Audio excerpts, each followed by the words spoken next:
gente? ¿Cómo les va? El día de hoy nos encontramos con un profesional de la salud, alguien que aprecio mucho, ¿cómo es? Que tiene una profesión que él, bueno, ya nos irá contando a qué se dedica, qué es el estudio que tiene, los estudios que tiene. Y bueno, tiene para destacar, bueno, la calidad humana, la calidad profesional, el constante capacitación y curiosidad e indagar en nuevas ramas de la salud. Así que bueno, soy paciente de él, que recién me termino de atender. Vamos a aclararlo y bueno, y alguien que considero un amigo también, así que bueno, con nosotros Juan Félix. Bueno, muchas gracias por atenderme y permitir que te haga una entrevista y bueno. Primero nada, gracias a vos, semejante introducción, esperemos estar a la altura. No, por favor. Un placer. Es lo menos que podemos hacer. Che, Juan, bueno,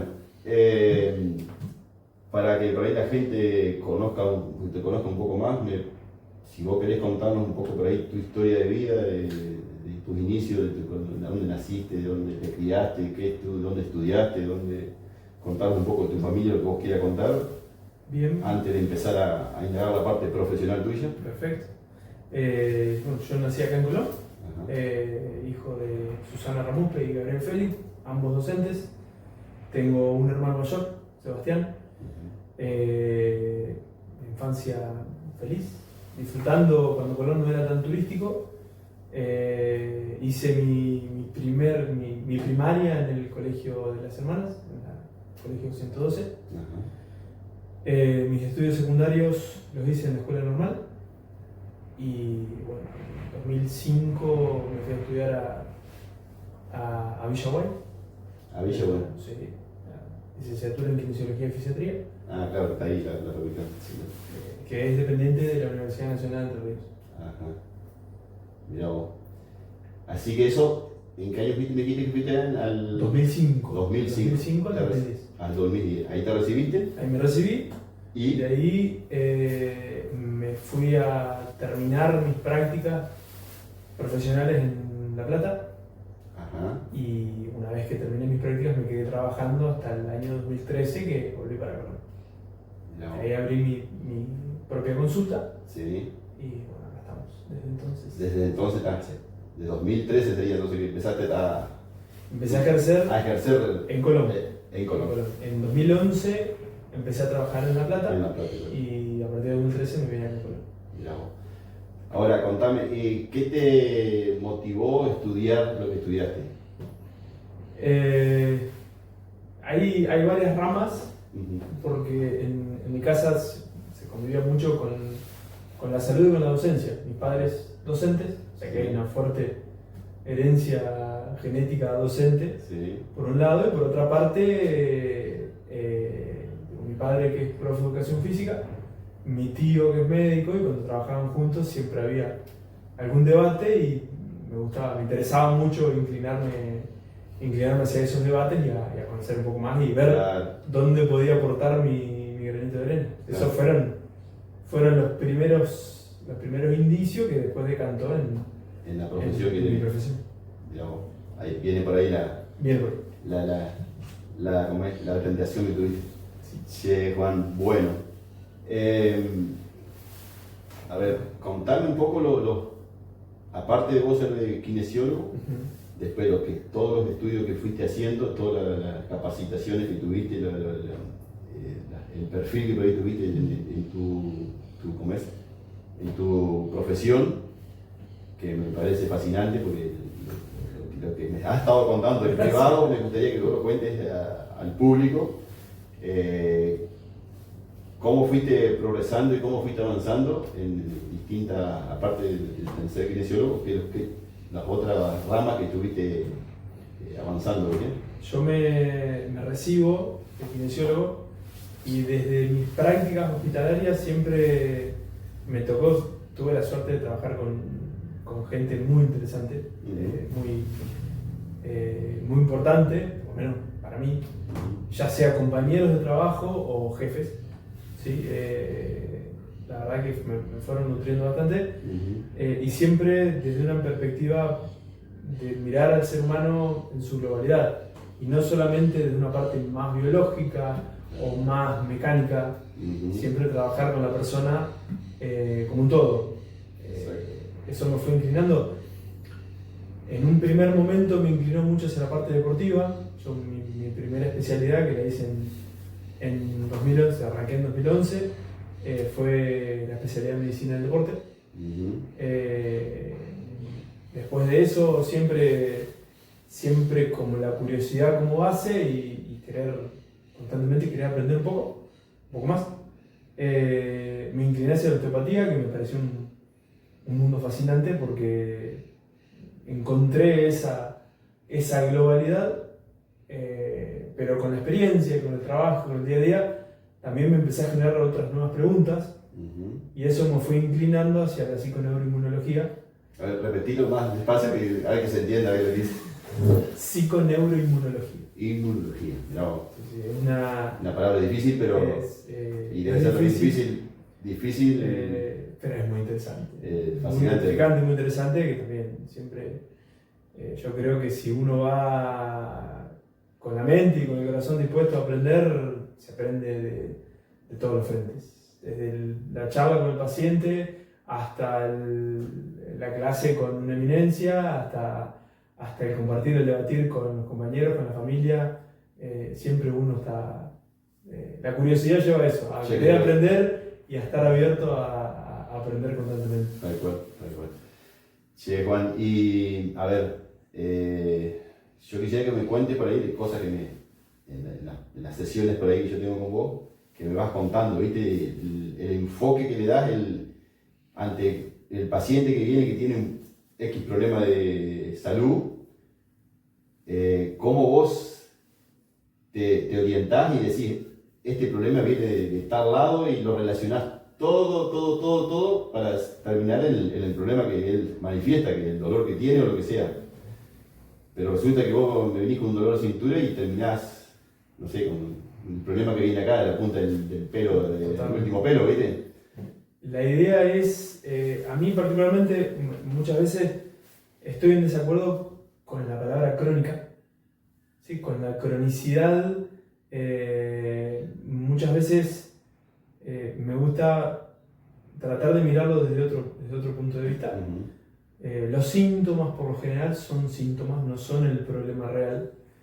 Y bueno, siempre procuré tratar de entrenar esa parte de poder desglosar un poco la problemática que trae el paciente, que como te digo, mirando la globalidad del paciente, el paciente no es una entidad pura y exclusivamente biológica.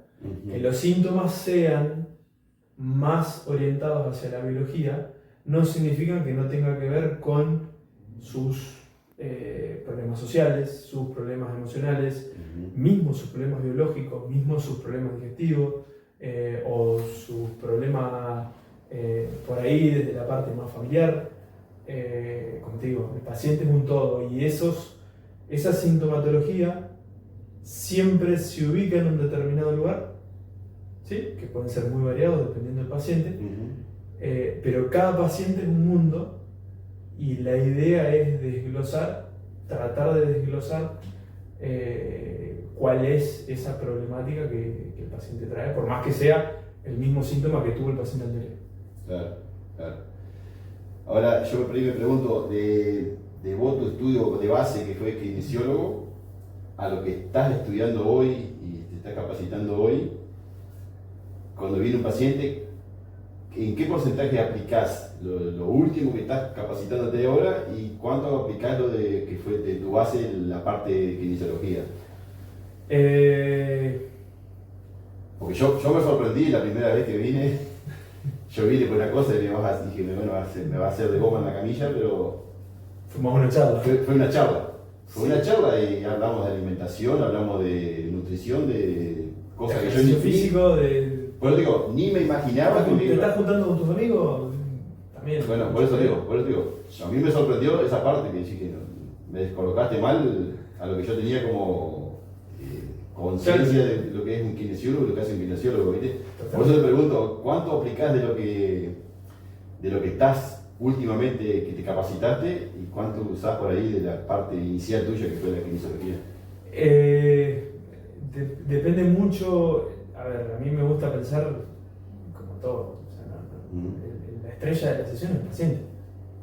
Entonces, muchas veces si necesita, el tema del profesional es estar fino en ver hacia dónde llevar la sesión, porque muchas veces el paciente necesita una manipulación osteopática, o necesita un trabajo de algún equipo de fisioterapia, o necesita una charla, o necesita el tema es por ahí un poco afinar el ojo y ver cuál es la intervención adecuada, y no casarte con, hablando mal y pronto, no casarte únicamente con, no, esto es de kinesiología.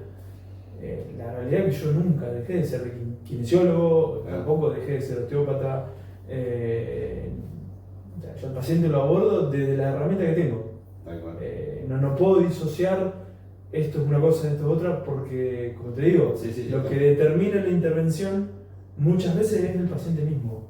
Entonces, bien, se interviene desde ese punto de vista. O sea que no hay por ahí un porcentaje marcado, es simplemente tratar de afinar el ojo. Ahora, me gustaría tener que cuentes ahí, por ejemplo, yo hoy vine con dolor de cintura, ¿no? Recurrente que me tenía mal. Y resulta que, bueno, vos, a ver, si vos podés contarme el enfoque que le das vos, cómo analizás, decir, esto debe venir de tal lado y asociar, que lo comentabas recién, el hígado, los órganos. ¿Me das permiso de contar un poco tu caso? No me quedé. No, por ahí lo que trabajamos hoy. Hoy hicimos un enfoque con tu sintomatología, apuntamos mucho al tejido colágeno situado todo en el paquete visceral. Ese tejido colágeno, uno de los responsables de que el tejido colágeno sea acorde es el hígado. El hígado es una central energética por excelencia. Pero muchas veces cuando estamos en situación de estrés, o estamos cargados mentalmente, o laboralmente, socialmente, lo que sea, estamos estresados o tenemos un desafío específico, el hígado tiende a inflamarse. Si no hay una flexibilidad metabólica acorde, puede ser que el hígado quede bloqueado en un tipo de estrategia energética que determina inflamación. Entonces eso predispone, cuando se sostiene en el tiempo, estar estresado, todos nos estresamos. El tema es que los estresores en un punto se tienen que terminar. El problema está cuando esos ejes de estrés se mantienen en forma crónica. Cuando hay cronicidad, pueden desencadenar diferentes tipos de patología. Y esas patologías van dejando huellitas, van dejando indicios. Muchas veces, en el caso del hígado, tiene que ver con la densidad del tejido colágeno. ¿Sí? Las vísceras están unidas, están rodeadas por un tejido que se llama fascia, ¿sí? Que trabaja, que está conformado en gran parte por tejido colágeno. La densidad de ese tejido colágeno lo determina el hígado, en parte. Si ese colágeno está denso, va a generar repercusión en diferentes estructuras, en tu caso puntual, la columna. ¿Sí? Entonces, la intervención que hicimos fue trabajar específicamente toda la conexión visceral del peritoneo, de las diferentes estructuras y medios de unión que tiene el sistema visceral. Eso fue un poco el enfoque, más allá de darle un poquito de pausa y de circulación al hígado, que nunca está más. Sí, no, espectacular. La verdad que es fascinante todo eso. Es fascinante. Es hermoso. Sí, la verdad que sí. Y me gustaría que me cuentes también algo. Está bien, vos lo aplicaste a lo que yo tenía, ¿viste? En tu caso, el análisis que hiciste vos. Y ponerle que venga con, no sé, si querés algún otro caso, explicarlo para dar una noción un poco más amplia de lo que de Sí. cómo están relacionados todos los organismos del cuerpo. Muchas veces hay, en el caso, por ejemplo, de los ejes de estrés, Ujú. estos ejes de estrés, el estrés muchas veces está banalizado o se lo toma muy a la ligera. Ujú. La programación del estrés, de cómo una persona tolera o no determinadas situaciones, se produce desde el vientre materno hasta los 12 años, más o menos, Ajá. con toda la experiencia de vida. Es decir, ese periodo de sensibilidad condiciona cómo la persona va a tener tolerancia o no a diferentes situaciones de estrés. Entonces muchas veces se generan desde trauma, desde proceso, desde diferentes situaciones que van programando esos ejes y lo hacen más o menos reactivo, ¿sí?, a desarrollar tolerancia. Entonces, Claro. nosotros tenemos que trabajar mucho con eso y tenemos que trabajar mucho en la repercusión, porque si una persona, como te digo, no tiene la capacidad de apagar sus ejes de estrés, está todo el tiempo sobreviviendo y esa supervivencia desencadena una serie de patologías o una serie de activación inmunológica que lo puede condicionar más adelante.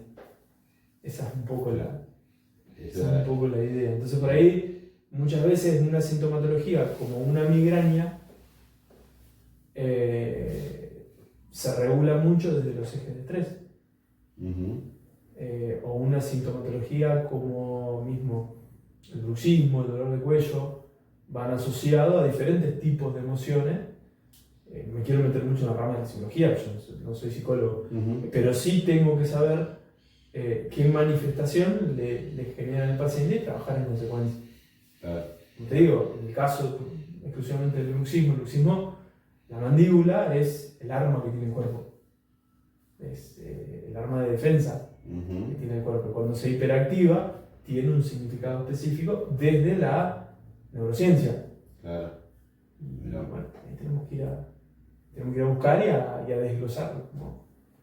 ¿Qué es lo que pasa? Entonces, por ahí la intervención muchas veces tiene que ver con esa parte. Con esa parte, está bien. Y después la parte de alimentación, ¿cómo la relacionás con todos esos síntomas que uno tiene por ahí a veces de... Como te digo, Porque vos le das mucha importancia también a la alimentación. totalmente. Lo que pasa es que una alimentación condiciona el estado de los tejidos, Ujú. ¿sí? Condiciona la obtención de energía. Yo obviamente no me voy a trabajar, no me voy a meter en el campo de los nutricionistas porque no es mi campo, En el obviamente. campo, sí. Pero sí tengo que tener en cuenta cómo es la alimentación del paciente, qué es comidas tolera, qué comidas no tolera, porque también determinado grupo puede activar una respuesta inmune y generar un síntoma a nivel locomotor. Claro.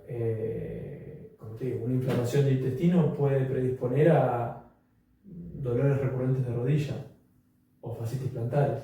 Una cosa loca, güey. ¿Qué tiene que ver? No tiene nada que ver, parece. Sí, obvio. Dolores recurrentes de intestino, ¿lo relacionás con la rodilla? Sí. Y dicho, inflamación de intestino, ¿lo relacionás con dolor de rodilla? Puede tener que ver con dolores de rodilla. O sea, los dolores recurrentes de rodilla, cuando la rodilla duele, y se interviene la rodilla y no termina, muchas veces la respuesta está en el intestino, está sobre todo en las porciones descendentes del intestino, el colon descendente.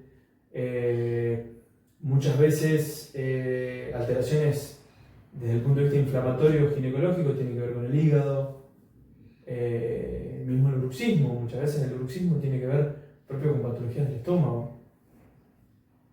No. Eso es lo interesante del caso porque abre un panorama de intervenciones desde la rehabilitación, obviamente. Sí. Un panorama de intervenciones súper interesante donde hay muchas más opciones, hay desglosar esta sintomatología, ¿no es cierto? Claro. Ahora es increíble, ¿no? Por ahí a veces, como decís, la medicina tradicional no tiene todo este enfoque que le das vos y a veces vos tenés un problema que te lo solucionan de una forma drástica a veces y te pones a pensar que sí, si hubiese venido por el otro camino podía haber hecho la solución sin haber recurrido a la cirugía, recurrido a cosas más como te digo, nosotros trabajamos siempre del enfoque de rehabilitación, es devolver capacidades. Devolver al paciente capacidades, muchas veces reentrenar capacidades nuevas. Y en ese camino se empiezan a resolver cosas que muchas veces no eran tenidas en cuenta, o el paciente adquiere un tipo de entrenamiento que llevan a la resolución del problema original. Tenemos, de alguna forma, al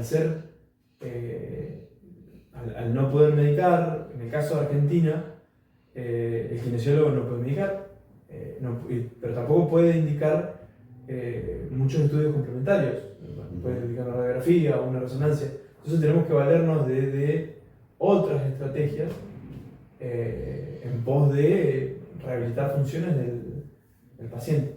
Y eso es lo lindo. Eso es lo lindo, ¿no? Tiene mucho de... No digo que la medicina no, obviamente. Sí. La medicina me fascina.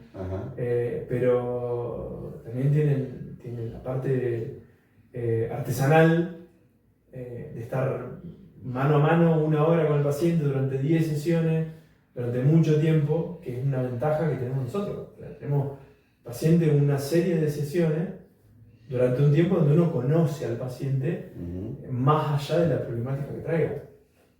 Claro. Está bien. Ahora, por recién me contabas, está bien, vos sos curioso y sos inquieto y estás todo el tiempo capacitándote. Eso es. De hablar con vos. Sí, ya te entiendo aparte y me di cuenta que, por ejemplo, hoy por hoy, ¿qué estás haciendo, por ejemplo? Si me quieres contar. Hoy por hoy estoy terminando mi maestría en psiconeuroinmunología, en PNI. Un camino bastante largo e interesante. Estoy trabajando en ergonomía laboral en Las Camelias.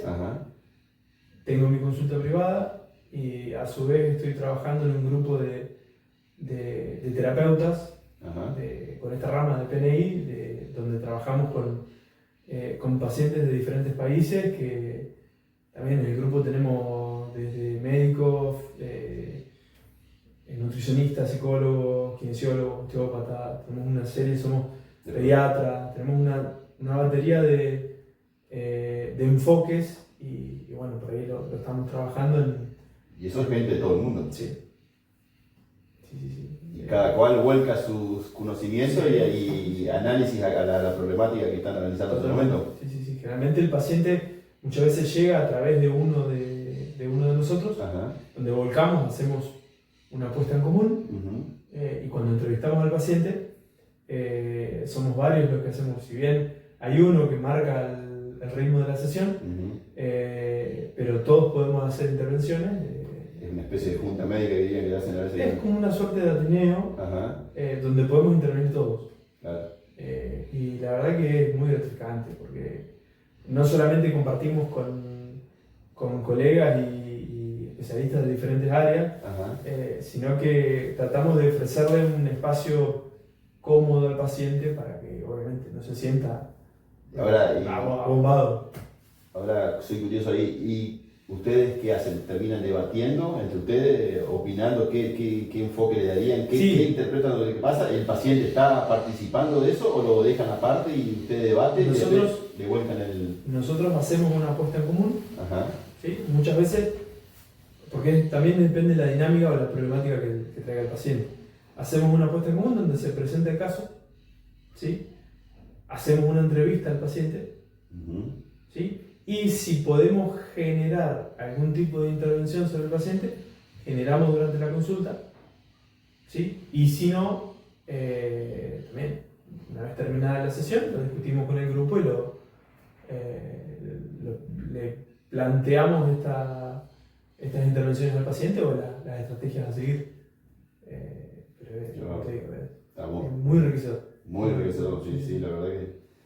Y la idea de todo esto es, aparte de capacitarse ustedes, después poder contagiar a profesionales de compañeros de ustedes o colegas de todos lados. Totalmente. Que se vuelcan a eso para seguir Sí, para generar un espacio terapéutico, de diagnóstico funcional y terapéutico, con una impronta específica. ¿Sí? Y, como te digo, o sea, está abierto a el que en este momento, si bien somos terapeutas PNI los que trabajamos, pero como te digo, es muy enriquecedor y es una bolsita de rosca que está bueno que está bueno darle para darle a la profesión a lo que estás haciendo. Y a todo esto, vos sos joven todavía. ¿Qué tenés en cabeza? Porque seguramente tenés en la cabeza algo para capacitarte, aparte de lo que estás haciendo ahora. Seguramente es algo que vos quisieras incursionar también para... ¿Querés contarnos? Sí. A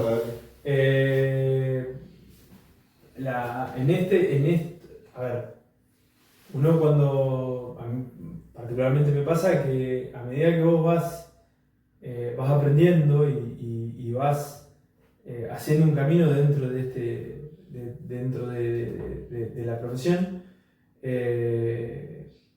también tiene un bagaje, ¿sí? También tengo mis años en la profesión, muchas veces me gustaría volcar, hay todavía surgen muchas cuestiones, muchas dudas, muchas hipótesis. Uno plantea, qué sé yo, de repente en tal problemática, ¿por qué ante determinada problemática, independientemente del paciente, siempre viene bien o siempre hay esta estrategia que se repite dentro, o sea, esta estrategia patológica que se repite? O este recurso que el paciente tiene y que se repite y es común. Entonces, por ahí volcar hacia una investigación y plantearlo en un proyecto un poquito más grande, desde la investigación, desde trabajar en un doctorado o algo por el estilo. Yo creo que vamos. Vas para ahí. Ya estamos, en algo estamos. Ajá, sí. Pero Me parece que no dijiste tu edad. 38. 38, ¿no? Tenés mucho en el carretel todavía para curiosear y capacitarte todavía. Sí, pero nunca es tarde. Nunca es tarde. Para nada. Che, Juan, y bueno,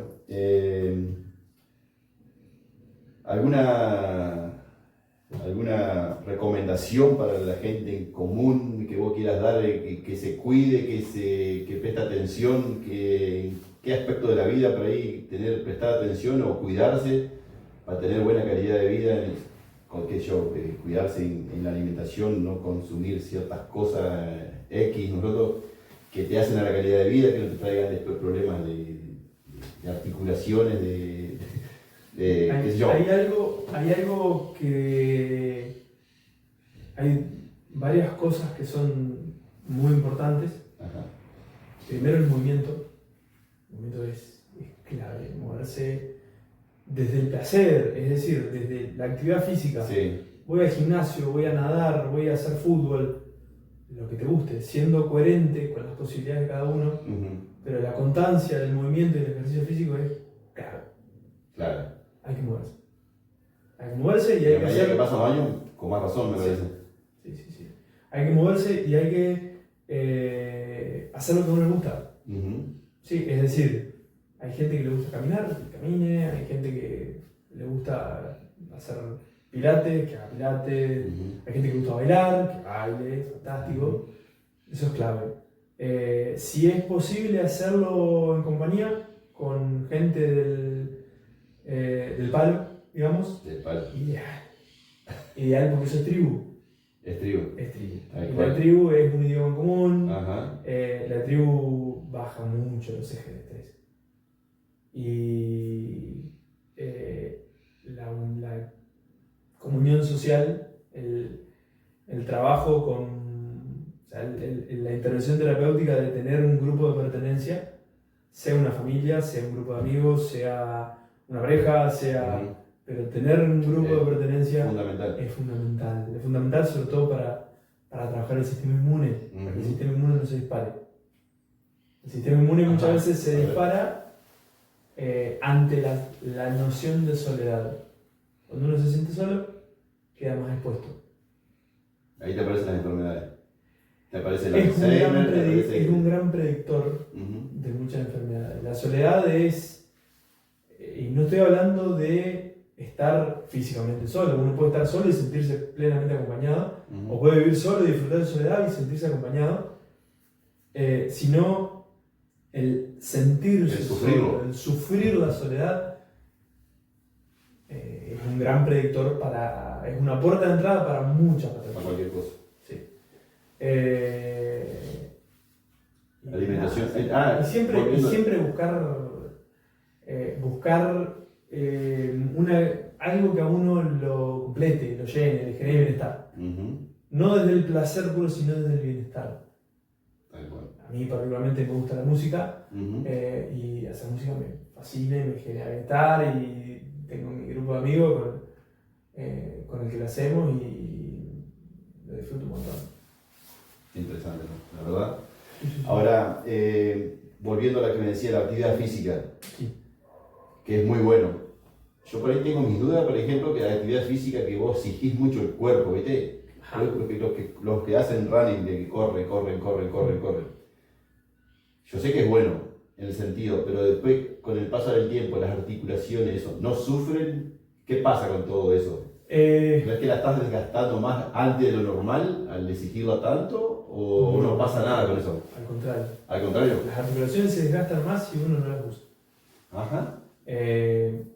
A ver, no hay una actividad física que sea la mejor de todas. Ujú. ¿Sí? Hay, Te dicen natación, lo más completo de todo, dicen, por ejemplo. depende. Depende.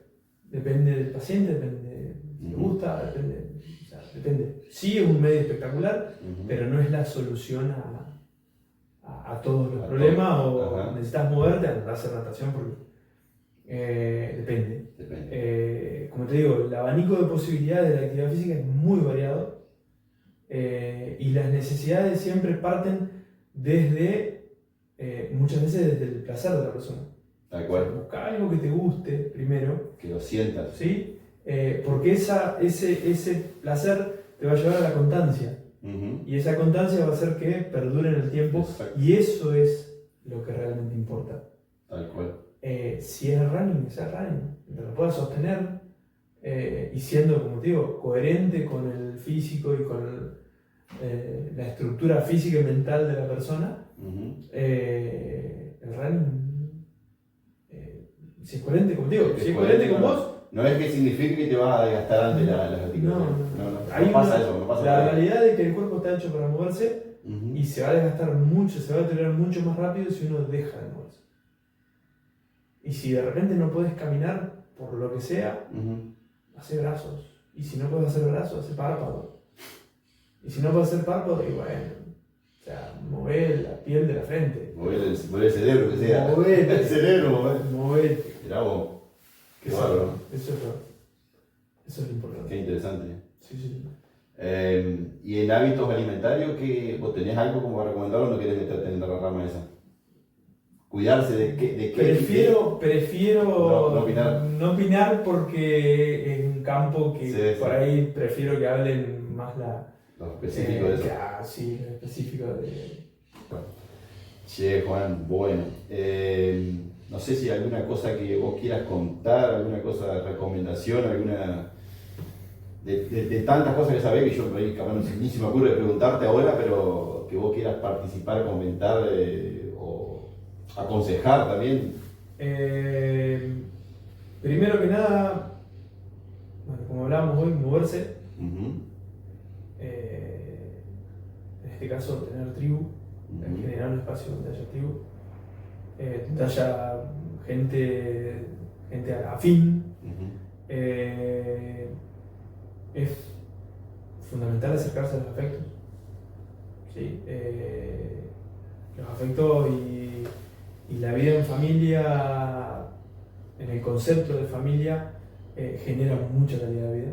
Ujú. ¿Sí? Eso por otra parte. Yendo más a lo específico desde la parte kinésica, no pensar que al kinesiólogo se va cuando uno está roto. Ajá. Porque es así, Cualquier pasa así. momento es momento para chequear un kinesiólogo, un osteópata, un peneísta, un quiropráctico, sí, no esperar a la patología para recurrir. Ujú. ¿Sí? De Porque acuerdo. la kinesiología tiene una gran rama que es la kinefilaxia, que es la prevención Ujú. de lesiones. Claro. Y eso sí, se puede trabajar tranquilamente sin estar con una lesión específica. Bueno, sí, que sí. Eso también. Es preventivo. Sí. Bueno, ¿algo más que agotar? Si lo quieres. En este momento no se me ocurre. No se te ocurre nada. Y a mí se me ocurre, a ver, preguntarte. A veces, Algo más capaz que terminamos, cerramos la entrevista y se me ocurre algo más, pero bueno. En parte 2, boludo. Ah, sí, sí, se puede hacer, sí, obviamente. Venimos más preparados con el cuestionario y lo hacemos. Che, Juan, bueno,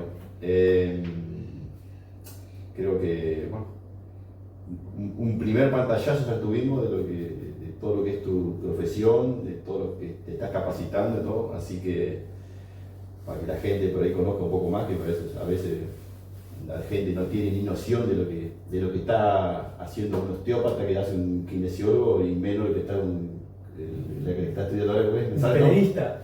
Peneísta. Peneísta, bueno, justamente. No tienen a veces ni idea a dónde recurrir ante X problema de salud, ¿viste? Siempre la evaluación médica es fundamental. Ujú.